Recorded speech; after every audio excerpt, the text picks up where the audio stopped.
Une heure avant la première régate de la journée, Laurent Bergeon prépare le Diam 24. Le trimaran mesure un peu plus de 7 mètres de long. Un bateau rapide et technique, choisi pour le Tour de France à la voile depuis 3 ans. Le Diam 24 est un bateau très polyvalent puisqu'il est capable de faire à la fois du stade nautique, donc des régates d'exhibition d'un quart d'heure, 20 minutes. Donc avec beaucoup de contacts, beaucoup de vitesse, beaucoup de manœuvres et en même temps est capable de faire des raids côtiers comme on a vu hier. Et cette deuxième journée de compétition au Sable d'Olonne s'annonce sportive. Un vent de sud-est de 15 nœuds est attendu dans la baie. Conjugué à une houle d'ouest, les équipages vont devoir s'adapter. Les vagues étant pointues, le bateau va buter dans les vagues.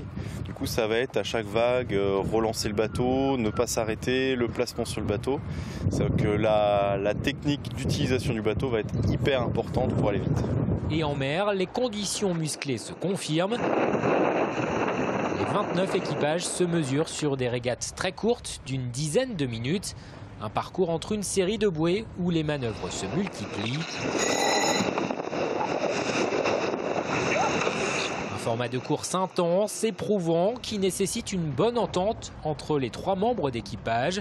La moindre erreur peut faire perdre de la vitesse et des places au classement. Une des principales qualités des équipages, c'est de réussir à être coordonnés les uns avec les autres et de faire les choses au bon moment par rapport aux autres, de façon à ce que les manœuvres passent du mieux possible.